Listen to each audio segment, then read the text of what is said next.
Hai guys, Start sebelum kita akhiri, saya ada yang mau saya tanyakan Pak Ustadz. Silakan. Ini bagaimana penilaian bagi orang-orang yang masih terbata-bata, yang masih belum, yang ada kemauan tetapi masih terbata-bata untuk mempelajari Al-Quran, itu bagaimana nilai kebaikannya Pak Ustadz dari Allah? Ya, Allah telah menjelaskan kepada kita ya, orang yang bersungguh-sungguh dalam mempelajari Al-Quran maka Allah akan mudahkan. Bahwasanya Al-Quran itu turun ke dunia ini bukanlah sulit untuk membacanya, tapi tinggal niat kita ya. Al-Quran ini adalah banyak sejarah-sejarah dalam Al-Quran ini. Kalau kita tidak mau mempelajarinya, itu yang akan susah ya. Kita akan tinggal sama dengan yang lain ya. Orang yang ingin mempelajari Al-Quran, orang yang masih terbata-bata dalam membaca Al-Quran ya, itu pahalanya disebutkan. Orang yang terbata-bata membaca Al-Quran, belum bisa lagi, belum lancar, itu akan mendapatkan 2 kebaikan.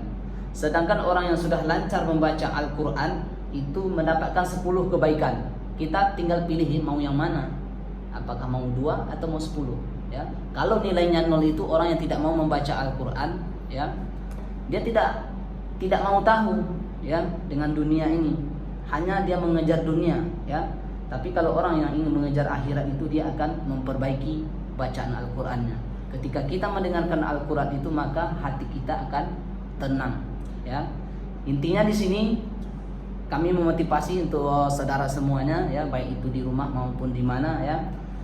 Luangkanlah waktu ya. Sebenarnya bukan meluangkan waktu, tapi disempatkanlah waktu itu untuk Al-Quran, bukan diluangkan ya. Jangan sisa-sisa waktu untuk Al-Quran, tapi Al-Quran itu adalah utama seharusnya jamnya ya. Jangan sisa-sisa waktu untuk Al-Quran ini ya. Banyak kita salah ya menilai di sini.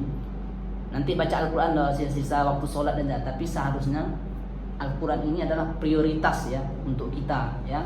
Ini untuk membangkitkan rohani dan jasmani kita. Ya, untuk itu dimanapun saudara berada di rumah ya, jangan lupa untuk membaca Al-Quran ya, karena setiap huruf yang kita baca itu akan bernilai pahala ya. Yang susahnya yang tidak mau membaca Al-Quran. Bagaimana kalau ini Ustaz, dia sudah maksudnya sudah dewasa tapi belum bisa membaca Al-Quran, tapi mau belajar malu gitu. Jadi bagaimana solusinya? Solusinya ya di dalam niat belajar sebenarnya ada, tapi malu karena sudah, masa dibilang nanti sama teman-teman, masa sudah dewasa nggak bisa baca Al-Quran kan gitu. Jadi motif itu bagaimana ke depannya itu? Solusinya kita harus mencari ya, atau mencari tempat belajar ya. Di dalam Islam itu kalau untuk kata terlambat itu tidak ada ya. Niat sudah ada, tinggal malu. Intinya itu selalu jangan dengarkan kata orang ya, tapi dengarkan kata hati kita ya. Untuk mempelajari Al-Quran ini tidak pandang mau kecil ya, mau dewasa, mau tua ya. Bahkan orang tua pun yang pontong kakinya itu dia tetap belajar Al-Quran ya. Kita ini semuanya lengkap, badan kita ya, tubuh kita, organ tubuh kita lengkap ya. Itu semuanya bersemangat untuk belajar Al-Quran ya. Sedangkan orang buta saja dia bisa hafal Al-Quran ya. Kita ini sehat semuanya. Kenapa tidak bisa menghafal Al-Quran? Karena masih banyak perbuatan-perbuatan yang dilarang oleh Allah Subhanahu wa taala kita lakukan. Makanya hati kita itu menjadi keras ketika untuk mempelajari Al-Quran. Insyaallah hari demi hari kalau kita gunakan waktu untuk Al-Quran ini, insyaallah hati kita akan menjadi lembut, tentram dan damai insyaallah. Amin, amin, amin. Oke, mungkin cukup sekian dari kami ya. Intinya kita belajar itu bukan pandang kecil tua. Di sini masih bisa bergabung kan Pak Ustadz ya? Di sini masih bisa. Kita masih bisa bergabung. Ayo sama-sama. Beramal itu ketika di dunia ya. Kalau kita sudah meninggal dunia, amal itu akan terputus. Tapi ada 3 amalan yang tidak akan pernah habis dimakan waktu ya. Ilmu yang bermanfaat, doa anak yang soleh, dan sedekah ya.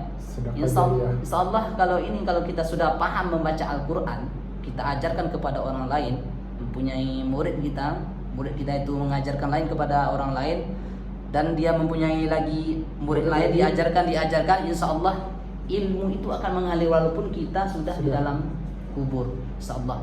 Itulah ilmu bermanfaat itu ya. Mudah-mudahan kita termasuk orang-orang yang barokah di hidup kita dunia ini. Amin, ya, dalam amin, Al-Quran. amin. Ya. Mungkin itu saja. Di lain waktu kami akan sampaikan lagi manfaatnya untuk membaca Al-Quran. Mudah-mudahan saudara semuanya tetap istiqomah dalam mempelajari Al-Quran. Mohon doa Ustaz. Insyaallah ya, Allah itu akan memudahkan kalau orang yang bersungguh-sungguh. Oke, Ustaz. Barakallahu fiik. Assalamualaikum warahmatullahi Wabarakatuh.